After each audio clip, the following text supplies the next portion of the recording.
Coming off of the straight 2-set sweep of Game With over SK Gaming, we move now to Immortals versus Chaos Theory, and Immortals in a very, very tough spot here with some fantastic players across from them.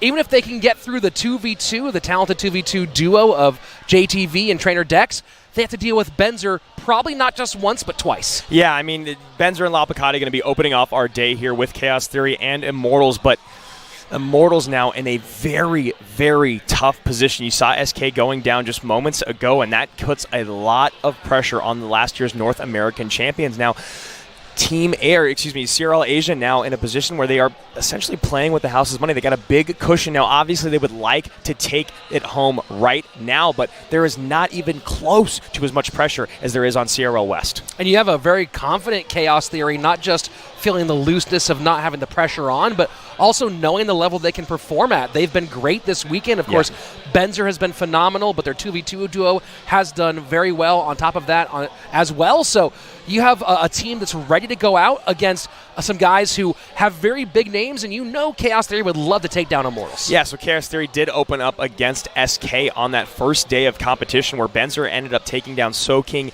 and tying the set with Morton. Now, Morton very close to being able to take that game, but what was so impressive was Benzer hanging on with less than 200 HP on his tower for over a minute. Some of the best defensive gameplay I have ever seen. Yeah, the overall draw between those two squads, and then the very next day, Asia went with a 1-2-3 sweep over all of China, so they are looking like the unbeatable region at the moment. I mean, at this moment and what they just did to SK, I mean, SK did not know what hit them. I think we were all shocked in the room, the fans, us at the desk, SK, and maybe even Game With just a little bit, thinking that maybe Sam and Morton would have put up a little bit more of a fight in that 2v2 set. They definitely did their best, getting 2 draws, but just not able to break through.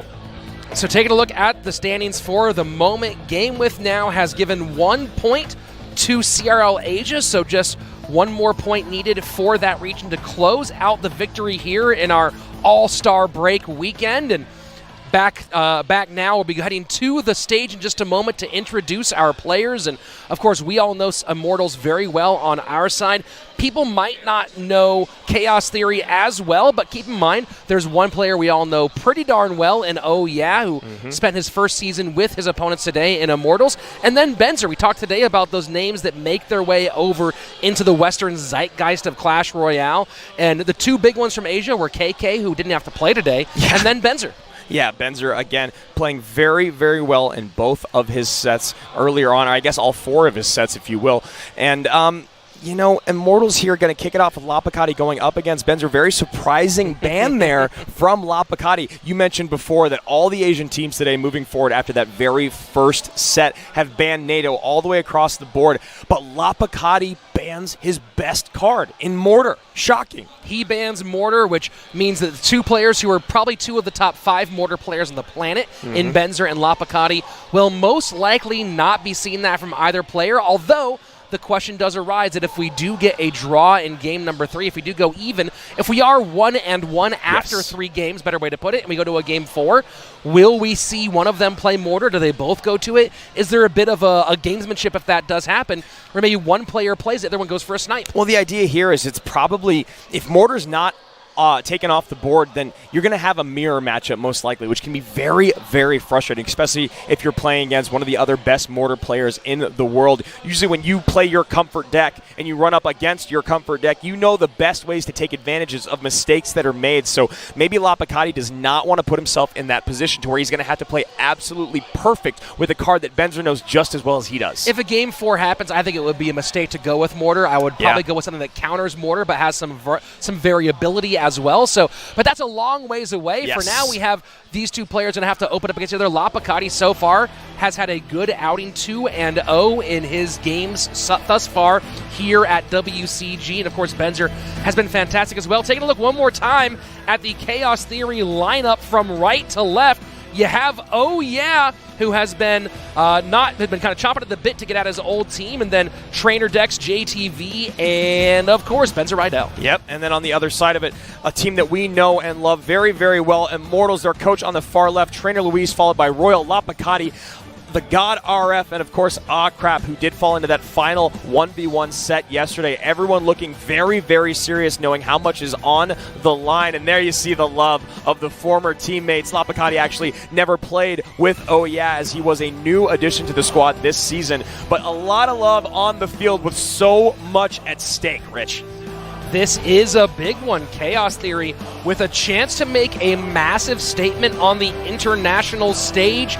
They would love to get a big win here, and CRL Asia has been somewhat overlooked. You have the big names in the Western teams, and you have the big name in CRL China. Yeah. But CRL Asia has kind of been pushed to the wayside a bit. We did have some good performances from Ponos and Kingzone Dragon X last year, but they've never really quite got the same attention and shine as their Chinese and Western counterparts. Yeah, not after this weekend, my friend. They have showed they are such a dominant force out there, and as we get into this 1v1 set, looking at Benzer and looking at Lapicati, a lot less games played by Lapicati with just around 21 games played, but he has a 68% win rate. Where on the other side of it, you got Benzer, who's played 44 games in the season, also at a 68% win rate. Yeah, Benzer, really when the team leaned on him a lot during the regular season.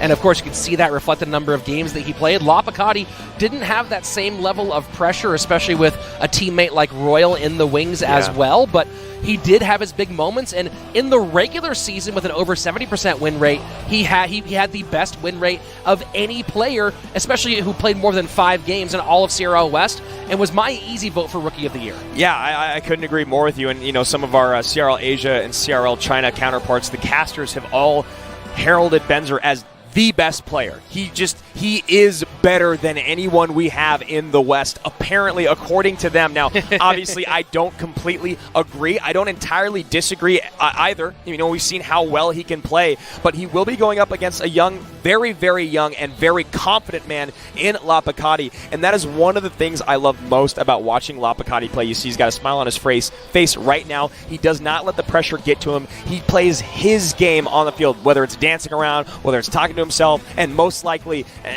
assuredly BMing his opponents. Now, I don't know if this will impress people or tilt people who are watching right now, Andrew, but Benzer and Lapicati both being known as great mortar players, meaning they are also both top-tier ladder players. Benzer with a personal best of 7.7K, and Lapicati, who has broken the 7.9 barrier. Yeah, that is absolutely insane, and please correct me if I'm wrong, but he was number 1 and number 3 at the same time on the ladder? Yeah, I believe that was either in May. I think that was the end in the May of this year. He was number 1 and number 3, on top of getting number 2 back-to-back, and I believe in January and February. And when he was at that number 1 and number 3 spot, he didn't actually play Mortar, which is fascinating because that means he has a very deep deck pool. So banning Mortar, banning a card he knows that Benzer is very good with, gonna maybe reach into that magic bag of tricks he has and pull out a deck that we maybe haven't seen before, or a deck that we've seen very little. Now, we did see him play a lot of Hog EQ earlier on in the season, so I'd be very surprised if he opened up with that. He kind of got caught midway through the season. He would open up with Hog EQ and then play Mortar in the second game, and he started to get sniped by his opponents, as the opponent's analyst should be doing. So Lapicati most likely going to be switching up his rhythm a bit. Benzer, the Indonesian player, also has quite a record between what he's done with Chaos Theory, finishing top 3 in CRL Asia over and over again, but also number 1 at the Asian Games in 2018 and a number 3 finish in a normal global tournament. So some big accolades for Benzer as well, and a fairly deep deck pool shown so far here at WCG, and now we see not just Lapicati coming out BMing early, but he already has those new emotes. Yes, he does. So Lapicati doing exactly what he does. Benzer showing a bit of class here with the good luck and a small smirk.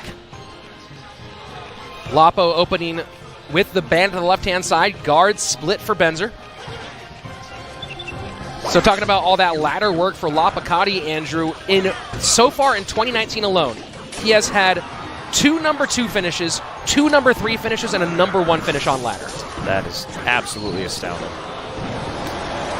First blood drawn by Benzer, 1 minute away and not much separating, but left-hand side down to 23-34 for Lapicati. And we see this new kind of bridge spam variant coming out with the Goblin Cage, another card that obviously with a very, very high speed adds well to any sort of bridge spam deck.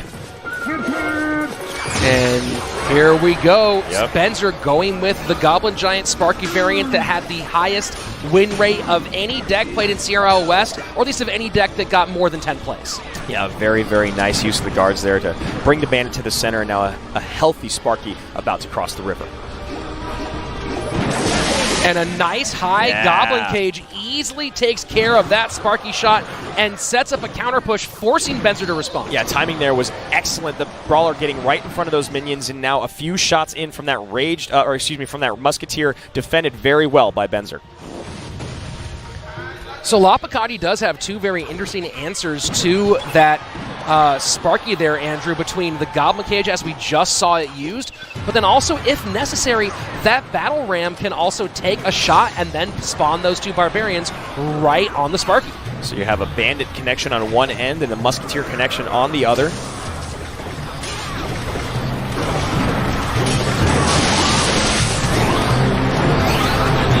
Sparky still 3/4 health, and now with a Goblin Giant in front of it and a Lumberjack on top, Lapakati has a lot to deal with, and again goes with the high Goblin Cage. Yeah, I like that high Goblin Cage to stop the Sparky, the Brawler there taking the brunt of the damage, and now a Fireball being forced out by Lapakati, which puts him in a pretty big elixir deficit. Final 20 seconds of regulation time, both players having their big aggressive moments. Lapakati immediately loads up in the right-hand lane, zap, will stop the charge, but Barbarians should get a couple shots here. Oh yeah, look at this. All the pressure being on. The Bandit will dash through the tower. Minions with that snowball. This is huge, Rich. A nice retarget there to get that Dark Prince off tower, but damage done on a 12-29. Sparky not yet dealt with, but again, that Goblin Cage has just been a nightmare so far for Benzer. I love this play. It's something we haven't really seen yet at the competitive level, because the Goblin Cage is a card that really didn't pop up as much at CRL West because the season ended, the balance changes came in, and that Goblin Cage, huge. Wow. Wow, this could be it. Down to 218. Fireball comes in. There it is. Lapakati takes game number one off of Benzer Rydell. And you see Lapakati going back to almost a trademark move of his, where he makes you very, very anxious by the amount of damage he is willing to absorb on the opposite tower or on his weaker Princess Tower, in turn to create a big offensive presence. And Lapakati does it again, paying off with the risky moves. I mean, that was a brilliantly played matchup for Lapakati. You got to wonder if that was on purpose, expecting a Goblin Giant Sparky combination out of Benzer, and it was just with that Goblin Cage, there was no way for that Sparky to get anything done. Yeah, I mean, you saw the ability then. Now, with the Goblin Cage being played high, you have the Dark Prince to be played low to defend against the Lumberjack, which is exactly what happened one of the few times that Benzer was actually able to mount the push that he wanted to put together. However, Lapakati playing that almost perfectly. Now, again, he's probably made his coach, Trainer Luis, a little bit nervous, taking in all that damage on the left-hand side, but you saw that huge assault he mounted on the right. So very, very well played by the young man from Belarus. Well, you gotta wonder if Benzer would have liked to switch up the way he was building his attacks, but he had to keep on getting that Sparky down defensively as well, and then now he's in a situation where that's the way he's playing, as opposed to varying how he's going to build those attacks. So game number one in the books for Lapakati. No mortar, no problem. Yeah, and you know, Lapakati doing exactly what you have to do when you play against that Sparky deck, is you need to mount a big, big push in the opposite lane. You saw the first time it happened, he went in with the Bandit and the minions, I believe, but it was picked up very easily by those guards, and that gave Benzer that chance to put together the Goblin Giant, the Sparky, the Lumberjack, but once again, that high Goblin Cage well defended. And now I think we've seen maybe a bit of kryptonite showing for that deck that was so powerful for so long. It was absolutely nasty. I think it might have gone 11-2 overall in the regular season, maybe even better than that. It was really, really dominant. Came in late in the season in CRL West, the traditional Goblin Giant Sparky with Hunter and Lightning. That was more popular, but as soon as this popped up, it just took the region by storm. And, you know, Trainer Luis is notorious for being able to game very well against his opponents, so maybe with the ban of Mortar, he knows that Benzer loves to go to that Goblin Giant Sparky deck, and that play of the Goblin Cage over and over. I'm going to keep talking about it because I love it so much, and it really, really put a lot of hurt on Benzer, and obviously you're getting a positive elixir trade every single time that happens as well. And well, there was excellent timing with the Bandit on top of that to clean up and pick the Sparky off at the exact most opportune moments, and we saw that work out a few times for him as well. And then at the end, just enough surviving to take out that tower between the Bandit and the minions. end things off and get a big Game 1 win for Immortals. Well, the Dark Prince and the Bandit have such an incredible offensive showing that you have to use them defensively with the old bridge spam deck, because the Dark Prince's shield will soak up that Sparky Shot. The Bandit Dash, if timed correctly, will soak up that Sparky Shot. But now that you have a card that can do that for you, you are then able to use the Bandit, the Dark Prince, the Battle Ram in the opposite lane, in turn creating a much more offensively powerful deck and a nice defensive use over and over. So both players taking their time, looking over what their choices might be for this second game, and you got to wonder what Benzer might do differently. We've seen him run Lava Miner here. We've seen him run Bridge Spam. We've seen him run Golem E-Drag. Of course, not going to be running Mortar Piggies this time around because Mortar is banned off the board, so we won't see that from him here. But very curious what we see here in game number 2. Benzer from Indonesia. Lapakati, the young man from Belarus.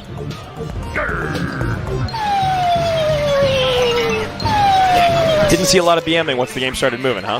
Yeah, but now we're seeing Benzer. I think maybe Benzer's going, I made a mistake last time by not emoting, so here we go. Benzer throwing some back at the young star.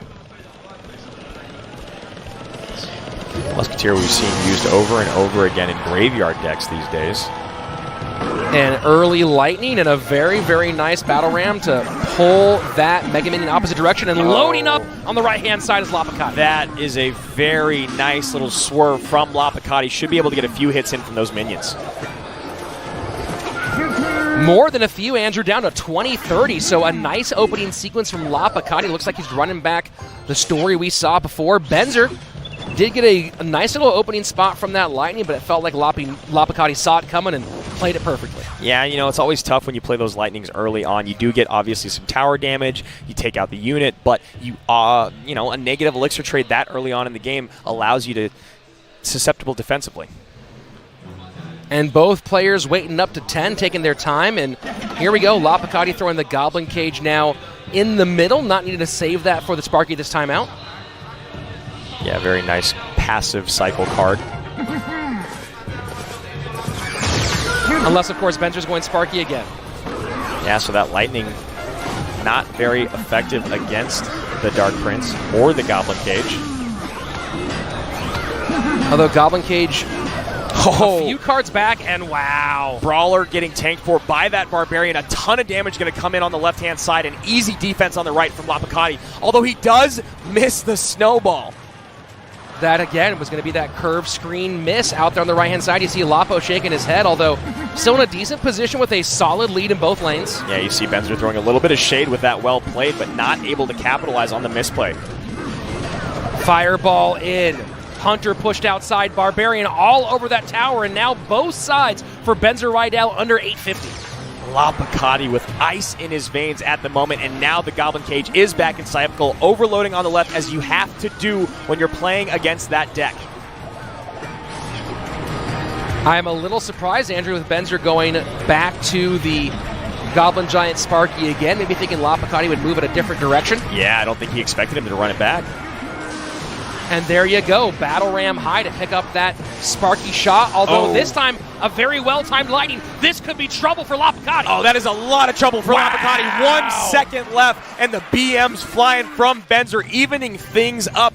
He picked that apart surgically, Rich. Wow, and you just saw it was a big shift in the way that Lapakati played it. Rather than saving that Goblin Cage for the high pickup on the Sparky, instead playing it in the middle, and it's just a rhythm thing. And this time you saw with the shift in deck, Benzer Rydell able to get that Goblin Giant in front of the Sparky more effectively rather than have that Sparky be kind of played on its own. Yeah, and the idea there in Lapakati is that he does not want to keep playing back the same defense over and over and over. It was so effective in game number 1. So why would he do it again in game number 2? You got to keep your opponent guessing when they're as good as Benzer. But using the Battle Ram to distract that Sparky shot, then the Dark Prince was there to eat up those Barbarians. He just had nothing to get through to that Sparky.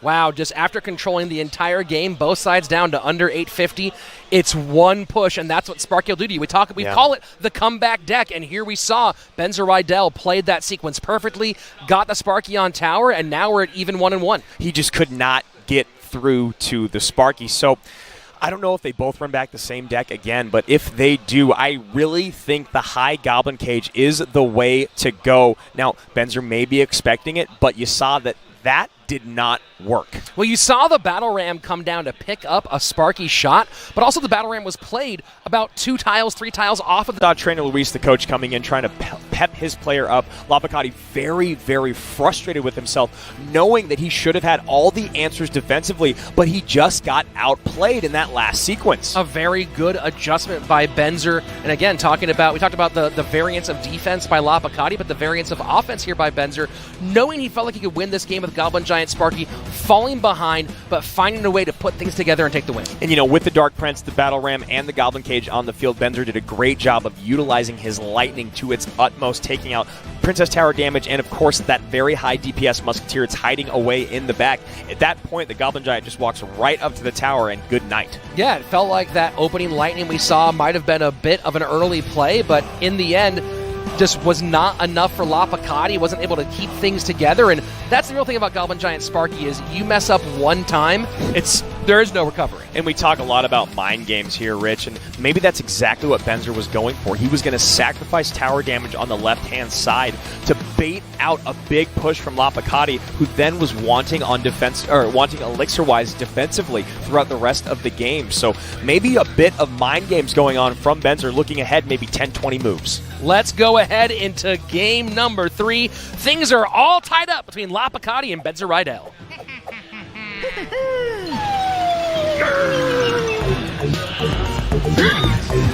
I do love that one. Fun. Interesting, Rich. Yeah, things are looking interesting for sure here, Andrew. It's very possible we're seeing the same verse, and could Benzer be going back to the deck from game number 1? Nah, not with Poison. Nope. And Poison out, immediate load up opposite lane. Now it's Benzer's turn to pull out the Goblin Cage. And Lapakati just sticking to this deck. He loves it. Or the Brawler Box, as some people call it. Brawler Box. I wouldn't say I'm surprised by seeing Lapakati run this same deck back again, but definitely an interesting move. Yeah, we'll get one swing from that minion. Lapakati maybe getting a little over-aggressive there. Behind by about 2 elixir right now. Benzer cycling Mega Minion to the left. Musketeer in response. Minute 30 left in regulation. And again, Benzer just going for poison or for big spell value. Yeah. Knowing that he's most likely going to have to chip away at the tower here, minor being his win condition at the moment.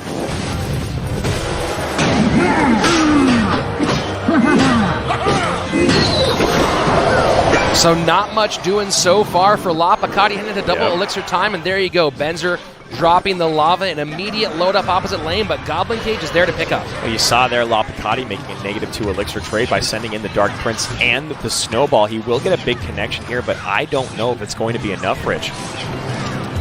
Musketeer onto the Lava Hound. You see Lapakati dropping that Dark Prince in the back, maybe looking for the Miner to come on top of that Musketeer, but not the case. Minions now should be able to take care of a lot of this, although not anything great at the moment to pick up on the Baby Dragon, just going for distraction at the moment, and that is a lot of damage, Andrew, on the left-hand lane. The advantage Lapakati had disappearing in the blink of an eye. Yeah, this deck that Benzer's running kind of screamed to the top of the Grand Challenge charts. It's very, very strong, and you know the idea there, of course, it's the same old thing we've seen many times before. Lava Hound comes in, tanks for the Miner, then the Miner comes in and tanks for the Lava Pups, but now with that Goblin Cage, they're creating a big ground presence, which is kind of what that old deck was missing. And Giant Snowball pushes the Lumberjack in for 2 shots, and Baby Dragon will get a raged up belch. 2 belches on the right-hand side, so now things starting to move Benzer's way. And wants to get that cage down. This time we might get a connection. Lumberjack gets in. No, a big battle ram connection. Lapicati takes the lead 30 seconds into sudden death. And a decent amount coming down the right-hand lane, so Benzer's going to try to support it. The Baby Dragon does not get in front of the Lava Hound. A bit unfortunate there for Lapicati. Very fortunate if you're Benzer.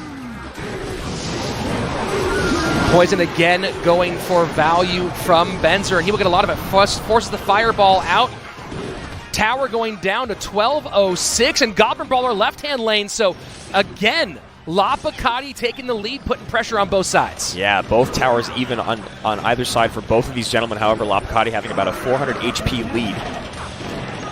The sequence that Lapicati put together to get past that Goblin Cage earlier on, Andrew, letting that Goblin Cage go down in health a little bit, and then the Dark Prince came in and opened up the lane for the Battle Ram, has not been able to replicate that again yet. Lapicati selling out in the right-hand lane. The Bandit does connect again. Last second cage, but Brawler on the left-hand lane, Andrew. It is going to town. That should, oh wow, the Miner with the Snowball actually gets reset. And now look at this, the Brawler in the right-hand lane down to 414. Things are very, very tight. Perfectly timed fireball. We have a minute 25 left, and this is a foot race. Fireball, Snowball in the right-hand lane is something that Lapicati is dying to do. Just trying to hold on and not make a big mistake here, Andrew. Goblin Cage down. Going for its distractions. Miner to the back outside. Fireball. There's the fireball. In. Poison down. There's the Snowball. Lapicati takes the first set 2-1 over Benzer right now. You know he did the exact correct thing in that moment, Rich. He played stout defense in the right-hand lane. He knew he was just a couple spells away from taking that left-hand tower. Benzer going in for the kill, not able to break through, and Lapicati comes out on top, keeping CRL West alive for one more set. The patience that Lapicati showed at the end, Andrew. As you said, he wanted Fireball, Snowball in the left-hand lane, and a lesser player, especially one as young as Lapicati, might have really rushed and tried to make sure that got on tower and risked letting that Baby Dragon and possibly a Poison steal the tower on the right-hand side, showed maturity, showed poise, and played like he belongs here, getting a big win over one of the top 2 players in Asia. I mean, when we heard about the matchups back at the end of CRL West, we were looking forward to these two gentlemen going head-to-head because everyone had talked about them being Mortar gods. No Mortar on the field, but outstanding gameplay from both gentlemen.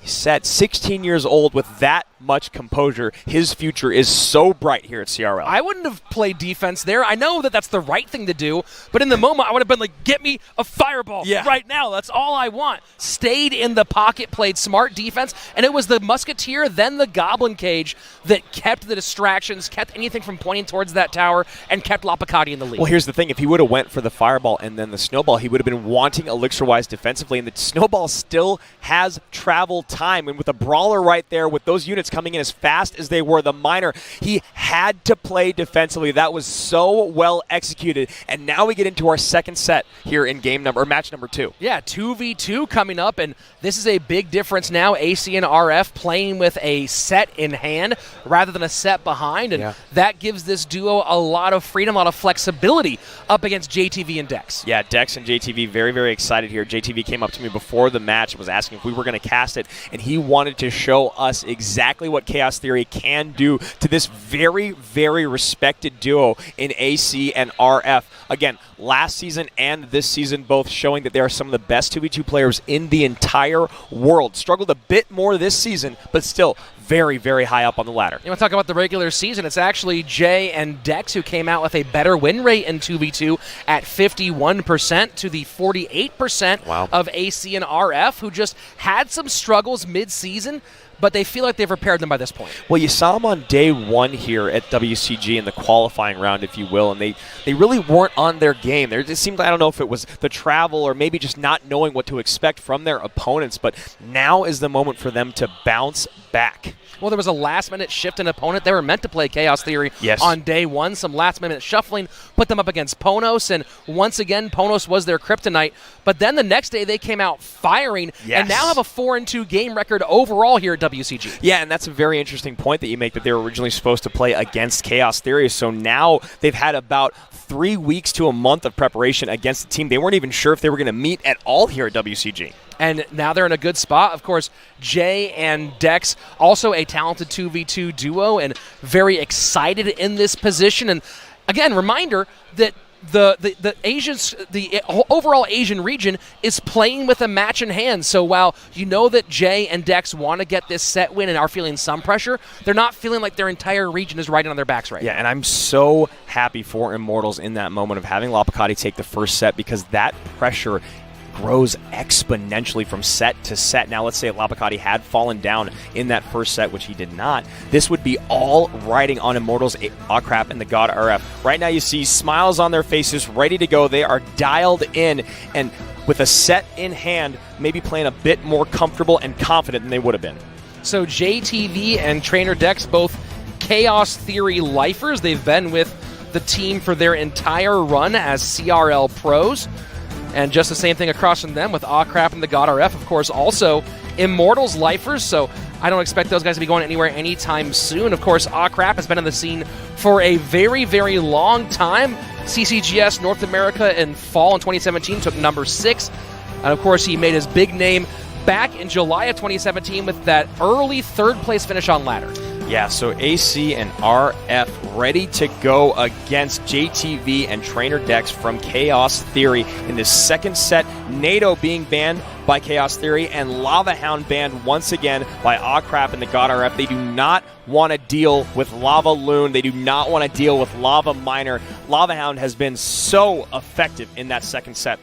You know, Andrew, there is still the possibility of seeing a Balloon deck. Yeah. Even though we don't have the Lava Hound in there for a Lava Loon, we've seen Balloon make its way into the 2v2 meta here outside of just the Lava Loon combination. And now with NATO not being banned, or with NATO being banned, that does create a lot of opportunities. Yeah, I mean, there's that very, very strong Balloon Cycle deck with the Miner that has been very popular in Grand Challenges and in competitive play. There have been variant iterations of that in 2v2, excuse me. So maybe that's what Trainer Dex and Jay will be coming out with. AC and RF most likely not going to be running Balloon, a card that was seen very, very little at CRL West. Although they do like to take some big swerves.